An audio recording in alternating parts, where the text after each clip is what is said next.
নবী সাল্লাল্লাহু আলাইহি ওয়াসাল্লাম বলেছেন, যখন গনিমতের মাল বা রাষ্ট্রীয় সম্পদগুলোকে ব্যক্তিগত মাল মনে করা হবে, এক, যখন গনিমতের মাল বা রাষ্ট্রীয় যুদ্ধলব্ধ সম্পদগুলোকে নিজের মনে করা হবে, ওয়াল আমানাতু মাগনামান, এবং আমানত রাখা হলে সেটাকে কি মনে করা হবে? গনিমত। আমানত রাখা হলে গনিমত মনে করে খেয়ে ফেলবে আর কি, মানে লুট করে খাবে। ওয়াজ-যাকাতু মাগরামান, এবং যাকাত, এই যাকাতের বিধানটাকে খুব বোঝা মনে করা হবে, যাকাত খুব বার্ডেন, খুব বোঝা।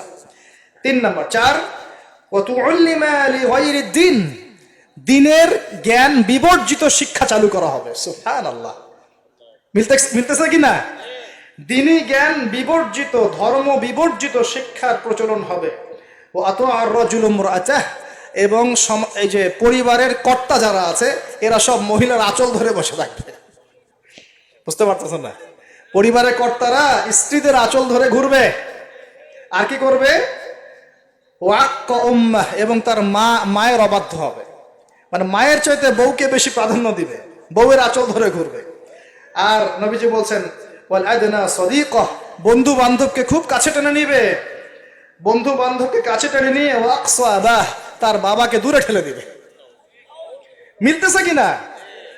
বুঝতেছেন না কথা?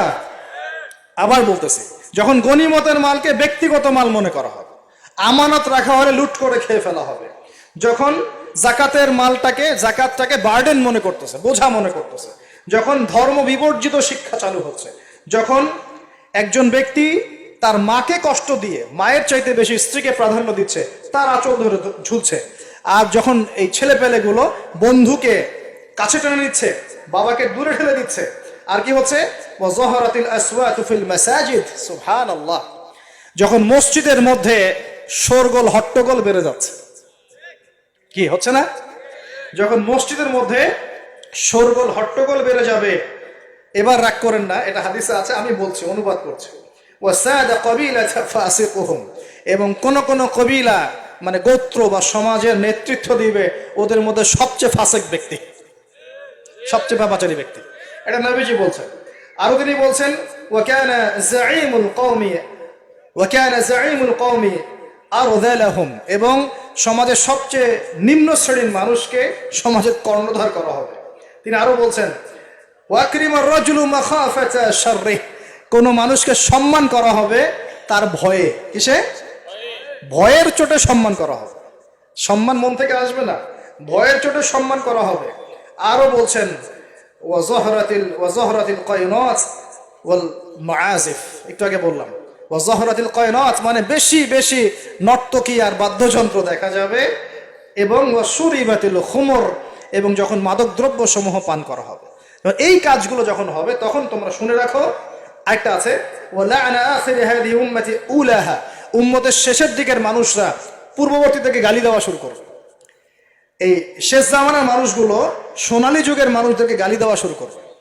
এটা করতেছে না মানুষ এখন?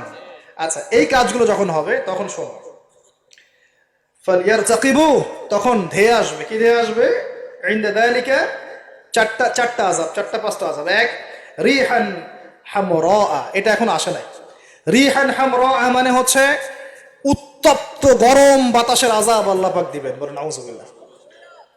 কয়দিন আগে দেখলাম নাসা গবেষণা করছে যে পৃথিবীর সূর্য থেকে এমন কিছু রশ্মি আসবে, ওখানে বিস্ফোরণ হচ্ছে, এমন কিছু আসবে যেটা পৃথিবীর উপর একটা বড় ইফেক্ট ফেলবে, উত্তপ্ত একটা বায়ু আসবে পৃথিবীর দিকে। নবী হাদিসে সেটাই বলেছেন যে রিহান হামরাআন মানে উত্তপ্ত গরম একটা বাতাস আযাব হিসেবে পৃথিবীতে আসবে। 1, 2 নম্বর আযাব আসবে ওয়াজালজালা, এবং বেশি বেশি ভূমিকম্প, যেটা বললাম। আর কি আসবে? ওয়াখাসফান, ভূমি ধসে যাবে, মাটিতে ধসে যাবে। ওয়ামাসখান, এবং চেহারা সুরত আকৃতি মানুষের বিকৃত হয়ে যাবে। ওয়াকাযফান, এবং আসমান থেকে পাথর বর্ষণ করা হবে। এই 5টা আযাব আসবে কখন? যখন এই 14-15টা পাপ তোমরা করতে থাকবে। প্রিয় ভাইরা, আমরা আজকের আলোচনা থেকে যথেষ্ট জ্ঞান নিয়েছি। সর্বশেষ যে কথাগুলো বলে শেষ করবো সেটা হলো, 1, আল্লাহ পাকের পক্ষ থেকে কাফের, মুশরিক, মুনাফিকদের উপরে এগুলো অবশ্যই আযাব হিসেবেই আসবে, আসবে না? আর মুমিন মুসলিমদের উপর যদি এগুলো চলে আসে, বুঝতে হবে আল্লাহ আমাদের ভালো চাচ্ছেন, আমরা তওবা করে যেন ফিরে আসি, আল্লাহ এটাই চাচ্ছেন। অথবা এর মধ্য দিয়ে আমাদের গুনাহগুলো আল্লাহ মাফ করবেন।